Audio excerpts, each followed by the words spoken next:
Hi sir. Hi. ఏపీలో ఎన్నికల హడావిడి మొదలైంది. నందమూరి బ్రదర్స్ ఎటువైపు ఉండబోతున్నారు? నందమూరి బ్రదర్స్ అనేది ఒక ట్యాగ్ లైన్ ఇచ్చేసారు ఇద్దరికి. ఎవరా ఇద్దరు అంటే ఇండస్ట్రీకి తెలుసు, కళ్యాణ్ రామ్, ఎన్టీఆర్ వీళ్ళిద్దరినీ కలిపి నందమూరి బ్రదర్స్గా వ్యవహరిస్తున్నారు.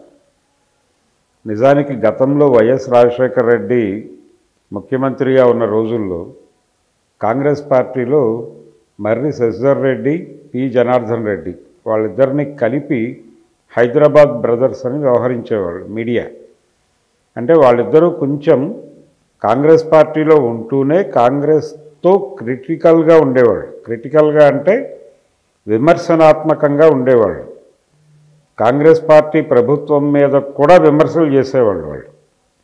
అంటే క్రిటికల్గా ఉండటం వలన వాళ్ళిద్దరినీ ప్రత్యేకంగా హైదరాబాద్ బ్రదర్స్ అని పిలిచేవాళ్ళు ఆ రోజుల్లో, పీజేఆర్ని అలాగే మర్రి శశిధర్ రెడ్డిని కలిపి.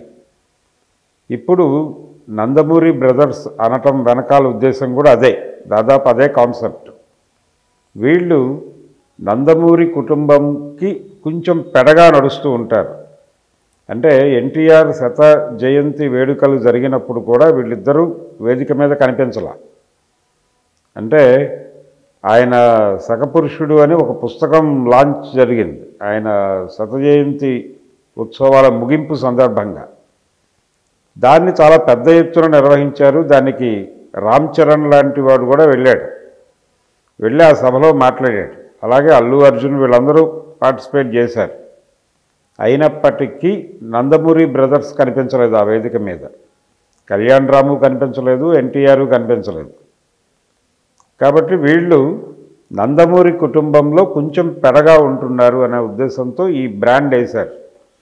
ఇందులో భాగంగానే ఇప్పుడు ఎన్నికలు ముంచుకొచ్చేస్తున్నాయి. ఏపీలో ఎవరి వ్యూహాలు వాళ్ళు రచిస్తున్నారు. తెలుగుదేశం పార్టీ ఎట్టి పరిస్థితుల్లోనూ ఈసారి అధికారంలోకి రావాలి అని రకరకాల ప్రయత్నాలు చేస్తోంది. పవన్ కళ్యాణ్తో జట్టు కట్టింది, బీజేపీతో సన్నిహితంగా ఉంటోంది. బీజేపీతో సన్నిహితంగా ఉంటూనే కాంగ్రెస్ పార్టీతో కూడా సన్నిహితంగా ఉండే ప్రయత్నం చేస్తోంది. షర్మిల కాంగ్రెస్ పార్టీ నాయకత్వ బాధ్యతలు స్వీకరిస్తే ఆవిడతో కూడా గుడ్ రిలేషన్స్ ఉన్నాయి మాకు అని చెప్పడం కోసం నిన్న క్రిస్మస్ గిఫ్ట్ ఆవిడ పంపించటం లోకేష్కి, ఆయన దానికి కృతజ్ఞతలు చెప్పడం, పైగా అది కుటుంబ వ్యవహారంగా జరపటం. వైఎస్ కుటుంబం మీకు ఇస్తున్నటువంటి క్రిస్మస్ గిఫ్ట్ అంది ఆవిడ. అంతే తప్ప షర్మిల పంపిస్తున్న గిఫ్ట్ అని అనలా. వైఎస్ కుటుంబం నారా కుటుంబానికి ఇస్తున్న గిఫ్ట్గానే మాట్లాడింది ఆవిడ. నిజానికి ఈ రెండు కుటుంబాల మధ్య గొడవ ఉంది. అయినప్పటికీ ఒక ఫ్రెండ్షిప్, అంటే జగన్మోహన్ రెడ్డికి వ్యతిరేకంగా ఒక ఐక్య సంఘటన కట్టే ప్రయత్నం ఏదో జరుగుతోంది ఏపీలో అనే దానికి ఒక హింట్ ఇచ్చింది ఆవిడ ఈ గిఫ్ట్ పంపించడం ద్వారా. దాని మీద రకరకాల వ్యాఖ్యానాలు నడుస్తున్నాయి. ఈ టైంలో ఇంత హడావిడి నడుస్తున్నటువంటి సమయంలో ఆడియన్స్లో ఏదో మేరకు ఇమేజ్ ఉన్నటువంటి స్టార్ జూనియర్ ఎన్టీఆర్, అంటే తెలుగు సినిమా రంగానికి సంబంధించి అగ్ర హీరోలు అని చెప్పేటువంటి జాబితాలో ఖచ్చితంగా జూనియర్ ఎన్టీఆర్ పేరు ఉంటుంది. నటుడిగా కూడా అతను వేసిన ముద్ర తక్కువదేం కాదు. స్టార్గా మాత్రమే కాదు, నటుడిగా కూడా అతనికి ఒక స్పెషల్ ఇమేజ్ ఉంది. మరి అటువంటి స్టార్ తెలుగుదేశం పార్టీ అధినేత నందమూరి తారక రామారావు గారి పేరు పెట్టుకుని ఉన్నాడు. ఇంత అడ్వాంటేజ్ ఉంది అతనికి. గతంలో ఒకసారి 2009లో అతను తెలుగుదేశం పార్టీ తరఫున ప్రచారం కూడా చేశాడు. ఆ ప్రచారంలో చాలా ఎఫెక్టివ్గాను చాలా అద్భుతంగా మాట్లాడుతున్నాడు అనేటువంటి ఒక పేరు సంపాదించుకున్నాడు అతను. రెండోది, మిగిలిన వాళ్ళతో పోలిస్తే జూనియర్ ఎన్టీఆర్ చాలా బాగా ఆర్టికులేట్ చేయగలడు, విషయాన్ని చేసి ప్రజెంట్ చేయగలడు అనేటువంటి ఒక నమ్మకం ఉంది జనాల్లో. ఈ నమ్మకాన్ని ఎందుకు పార్టీ పట్టించుకోవడం లేదు, అతన్ని పిలిచి కూర్చోబెట్టి ఎందుకు మాట్లాడటం లేదు అనేది క్యాడర్ నుంచి ఒక విమర్శ ఉంది. అయితే వీళ్ళు వాంటెడ్గానే దూరంగా ఉంటున్నారు. ఎందుకు వీళ్ళు వచ్చి ఇప్పుడు టీడీపీతో కలిసి టీడీపీ బాధ్యతలు గెలిపించే బాధ్యత మాది అని ఎందుకు ముందుకు రావడం లేదు అంటే ఒక విచిత్రమైన గ్యాప్ వచ్చేసింది హరికృష్ణ కొడుకులకి పార్టీకి. హరికృష్ణ గారిలో కూడా తనని వాడుకుని వదిలేశారు అనే అభిప్రాయం ఉంది చంద్రబాబు మీద. అంటే ఎన్టీ రామారావు గారి దగ్గర నుంచి అధికారం తీసుకుని చంద్రబాబు నాయుడు తన చేతుల్లో పెట్టుకోవటానికి ముందు ఆయన వాడిన ఆయుధం హరికృష్ణ. హరికృష్ణను అడ్డం పెట్టే ఎన్టీఆర్తో యుద్ధం చేశాడు అతను చంద్రబాబు. ఆ పని అయిపోయింది. ఆ పని అయిపోయిన తర్వాత చంద్రబాబు క్యాబినెట్ ఏర్పాటు చేసినప్పుడు ట్రాన్స్పోర్ట్ మినిస్టర్గా హరికృష్ణకు అవకాశం ఇచ్చాడు. అంతే, అప్పటికి ఆయన ఎమ్మెల్యే కాదు. నిజానికి 6 నెలల లోపు ఆయన ఎక్కడో చోట నుంచి ఎమ్మెల్యేగా గెలిపించుకొని ఉండొచ్చు, లేకపోతే ఎమ్మెల్సీ ఇచ్చి ఆ పదవి కొనసాగించి ఉండొచ్చు. ఈ 2 పనులు చేయలే చంద్రబాబు. ఎప్పుడైతే జనవరిలో ఎన్టీఆర్ చనిపోయాడో ఇమ్మీడియట్గా హరికృష్ణని పక్కకు తోసేశాడు. ఇంకా ఇతని అవసరం నాకు లేదు అని.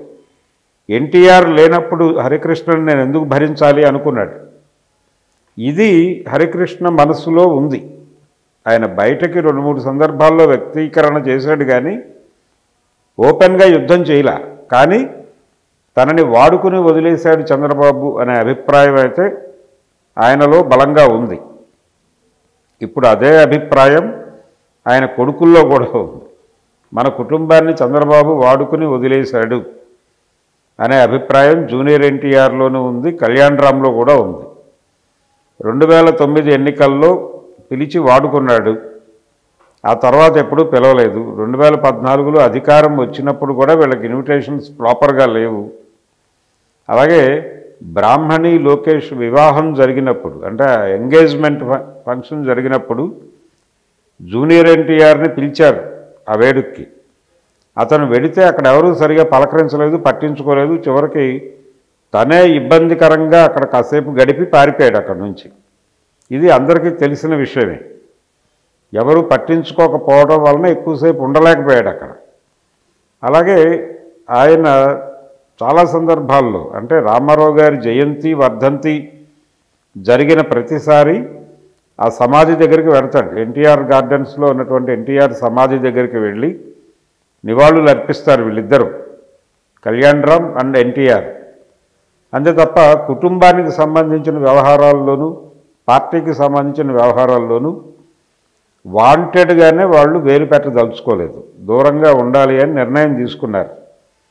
ఆ మధ్యకాలంలో వైఎస్ఆర్ పేరు తీసుకొచ్చి హెల్త్ యూనివర్సిటీకి పెట్టి హెల్త్ యూనివర్సిటీకి ఉన్నటువంటి ఎన్టీఆర్ పేరును తొలగించారు వైఎస్ జగన్మోహన్ రెడ్డి గారు. తొలగిస్తూ ఆయన చెప్పింది ఏంటంటే, యూనివర్సిటీకి వైఎస్ఆర్ పేరు పెడుతున్నాము, అయితే కృష్ణా జిల్లాకి ఎన్టీఆర్ పేరు పెడుతున్నాం, అలా ఎన్టీఆర్ పేరు పెంచుతున్నాం మేము అని చెప్పాడు ఆయన. ఆ టైంలో ఎన్టీఆర్ పేరు తీసేయటం మీద చాలామంది రియాక్ట్ అయ్యారు, చాలా వైలెంట్గా రియాక్ట్ అయ్యారు టీడీపీ వాళ్ళు. అలాగే కళ్యాణ్ రామ్ కూడా కొంచెం హార్ష్గానే జగన్మోహన్ రెడ్డి మీద రియాక్ట్ అయ్యాడు. కానీ ఎన్టీఆర్ చాలా పద్ధతిగా 4 వాక్యాలతో ఒక ప్రకటన రిలీజ్ చేశాడు, కేవలం 4.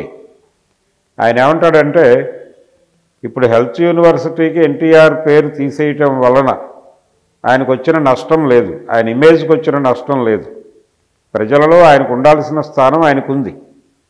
అలాగే వైఎస్ఆర్ పేరు ఈ యూనివర్సిటీకి పెట్టడం వలన ఆయనకి కొత్తగా వనగూడేది కూడా ఏమీ లేదు. ఎందుకంటే ఆయనకి ప్రజల్లో ఒక స్థానం ఉంది కాబట్టి.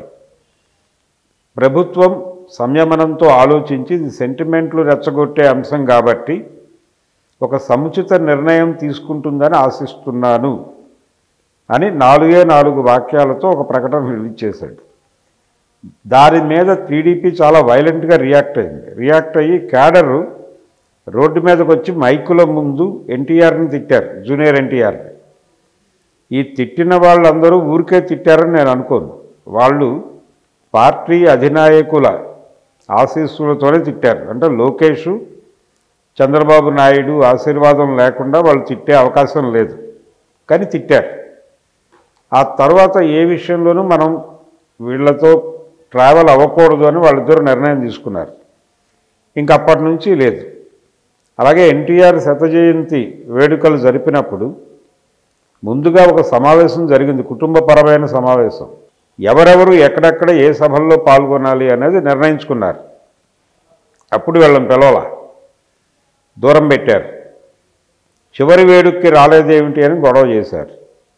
ఆ వేడుకకు కూడా ఆ వేడుక జరగటానికి అంటే మే 20వ తారీఖు జరిగింది ఈవెంటు.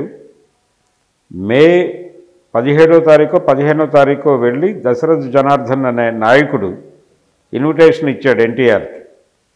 20వ తారీఖు ఆయన పుట్టినరోజు, జూనియర్ ఎన్టీఆర్ పుట్టినరోజు. ఆల్రెడీ దానికి సంబంధించిన కొన్ని కార్యక్రమాలు వాళ్ళు రూపొందించుకున్నారు అని తెలిసే వెళ్ళి వాంటెడ్గా వెళ్ళి ఇన్విటేషన్ ఇచ్చారు, మీరు రావాలి అని. అతను తప్పనిసరిగా వెసులుబాటు చూసుకుని రావడానికి ట్రై చేస్తాను అని చెప్పి పంపించాడు ఆయన. కానీ రాలేకపోయాడు. కారణం మే 20వ తారీఖే ఆ ప్రోగ్రాం జరిగింది, అదే రోజు ఆయన బర్త్డే. ఆ సెలబ్రేషన్స్లో ఉన్నాడు, తను రాలేకపోయాడు. రామ్ చరణ్ వీళ్ళందరూ వచ్చారు, నువ్వెందుకు రాలేదు, మనవడు అయి ఉండి ఆయన క్రెడిట్ వాడుకుంటున్నాడు, కానీ ఇతను ఆయన మీద నిజమైనటువంటి గౌరవం లేదు అని దాడి చేశారు వీళ్ళు. కాబట్టి అసలు మనం కుటుంబానికి అంటే నందమూరి కుటుంబానికి నందమూరి పార్టీకి కూడా దూరంగా ఉందామని నిర్ణయం తీసుకున్నారు వీళ్ళు. అలాగే కొడాలి నాని అలాగే వల్లభనేని వంశీ వీళ్ళిద్దరూ అదుర్సు సినిమా నిర్మాతలు. దాంతోపాటు ఎన్టీఆర్తో కొంత సన్నిహిత సంబంధాలు ఉన్నాయి కొడాలి నానికి. ఎందుకంటే అతను బ్రాటప్లో చిన్నప్పుడు చదువుకునే రోజుల్లో హాలిడేస్ వస్తే గుడివాడ పంపించేవాడు ఆయన, హరికృష్ణ గారు.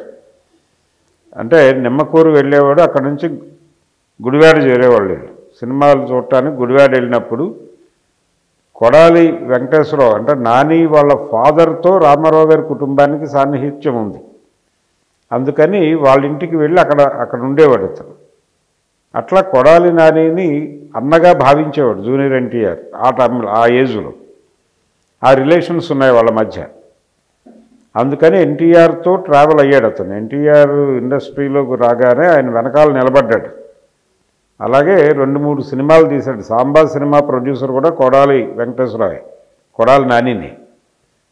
కాబట్టి వాళ్ళిద్దరి మధ్య ఆ ఫ్రెండ్షిప్ చిన్నప్పటి నుంచి ఉంది. అతను ఇప్పుడు వైఎస్ఆర్సీపీలో ఉన్నాడు.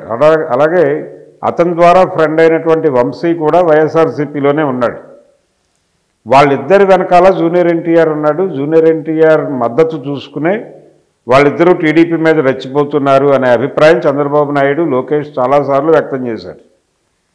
ఇలా కనబడని గ్యాప్స్ ఉన్నాయి వీళ్ళ మధ్య, నందమూరి బ్రదర్స్కి, నందమూరి కుటుంబానికి, టీడీపీ పార్టీకి. ఈ గ్యాపుల్ని బద్దలు కొట్టే అవకాశం కేవలం చంద్రబాబు నాయుడికి, లోకేష్కి మాత్రమే ఉంది. కానీ వాళ్ళిద్దరూ వాంటెడ్గానే గ్యాప్స్ మెయింటైన్ చేస్తున్నారు అనిపిస్తుంది. ఎందుకంటే ఎన్టీఆర్ ఇప్పుడు పార్టీలోకి వస్తే అతను ఎక్కడుండాలి, అతని పొజిషన్ ఎక్కడుంటుంది?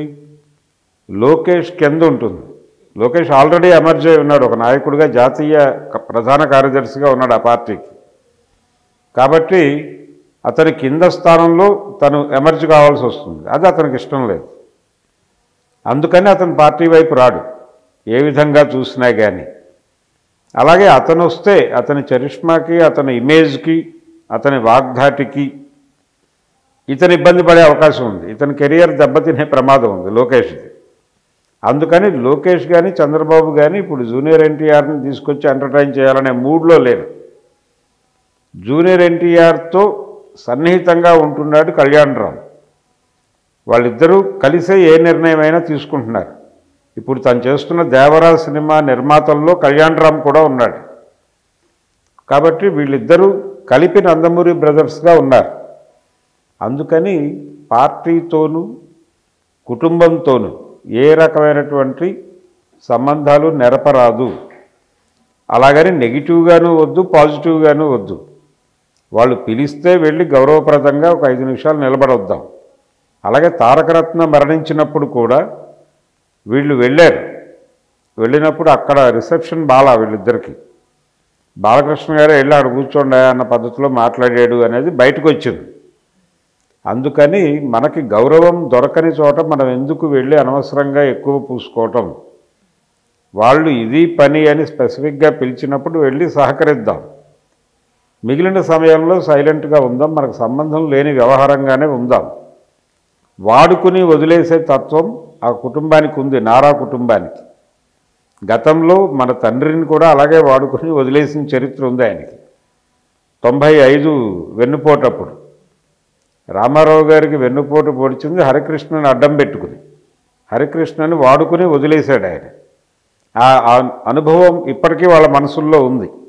ఆ మంట రాజేశాడు ఆయన. ఆ మంట ఉంది కాబట్టే వాళ్ళు ఫ్యామిలీకి అలాగే పార్టీకి దూరంగా ఆ చుట్టుపక్కల తిరుగుతున్నారు తప్ప దగ్గరికి వెళ్ళే ప్రయత్నం చేయట్లా. ఈ గ్యాప్ ఉంది కాబట్టి ఆ మధ్య అమిత్ షా పిలిచాడు ఎన్టీఆర్ బీజేపీకి సహకరించమని. దానికి కూడా అతను అంగీకరించలేదు. ఎందుకు, మా పార్టీయే ఉంది, దానికే నేను దూరంగా బతుకుతున్నాను, నా కెరియర్ ముఖ్యం, ఈ రాజకీయాలు అనేది తర్వాత, ఇంకా నాకు ఏజ్ ఉంది కాబట్టి రాజకీయాల్లోకి వచ్చేటప్పుడు ఆ పార్టీ ఎలా ఉంటుందో చూసి దాని పరిస్థితిని బట్టి నేను ఒక నిర్ణయం తీసుకుంటాను, మీ ప్రపోజల్ని నేను కాదని అంటలేదు, గౌరవప్రదంగానే తిరస్కరిస్తున్నానని చెప్పి వచ్చేసాడు అతను.